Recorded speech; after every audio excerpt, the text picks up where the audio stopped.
Very good evening, all of you. How are you all? Welcome back to Shaping Minds Menu. Let us understand what is action research in research methodology.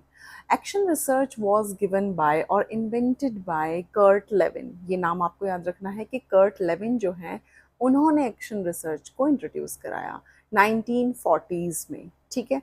What is action research? Action research means to a kind of practice again and again. किसी चीज़ को, किसी immediate problem को solve out करने के लिए, उस problem का solution find out करने के लिए हम एक्शन रिसर्च को अप्लाई करते हैं. कैसे? देखिए, अगर क्लास में क्लास टीचर पढ़ा रहे हैं तो जो क्लास टीचर हुए वो एक तरह के प्रैक्टिशनर्स हुए, यानी जो डेली प्रैक्टिस कर रहे हैं, डेली कुछ ना कुछ नया चेंज लाने के लिए. किसी बच्चे को किसी तरीके से नहीं समझ में आता तो टीचर एक नया मेथड यूज़ करता है, तो प्रैक्टिस हुई ना. वो प्रैक्टिशनर्स जो हैं वो हमेशा एक्शन रिसर्च को यूज़ करते हैं. जो प्रोफेशनल रिसर्चर्स हैं वो एक्शन रिसर्च को यूज़ नहीं करते. अब देखिए, जो स्टीफन कैमिस थे, स्टीफन कैमिस, याद रखना है ये नाम आपको.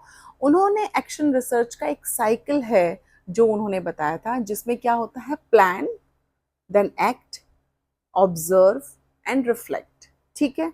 इसका मतलब क्या है? फॉर एग्जाम्पल से इसको समझते हैं, ईजी होगा.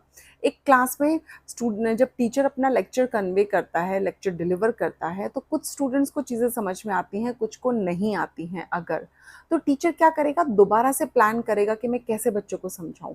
तो प्लान किया, देन एक्ट, यानी फिर उन्होंने क्लास में जाके समझाया, अगेन समझाया. ठीक है. पहले प्लान किया कि मैं इस तरीके से ये नया मेथड यूज़ करता हूँ या करती हूँ. देन एक्ट किया, यानी पढ़ाना शुरू किया, समझाना शुरू किया. फिर ऑब्जर्व किया, बच्चों से कुछ क्वेश्चंस पूछे तो उन्हें समझ में आया कि आज जो मैंने नई तरीके से पढ़ाया बच्चों को कितना समझ में आया, तो उन्होंने ऑब्जर्व किया. देन रिफ्लेक्ट, देन उनको ये समझ में आया कि हाँ, ये कितना फ्रूटफुल रहा, बच्चे को कितना समझ में आया, और अगर फिर भी समझ में नहीं आया तो फिर से ये साइकिल रिपीट होता है. Plan, act, reflect, observe and then reflect and में. ठीक है. ये 4 स्टेप्स हैं, एग्जाम में पूछे जाते हैं. स्टीफन कैमिस ने ये दिया था. Keep in mind and please do like, subscribe and share my YouTube channel. Thank you.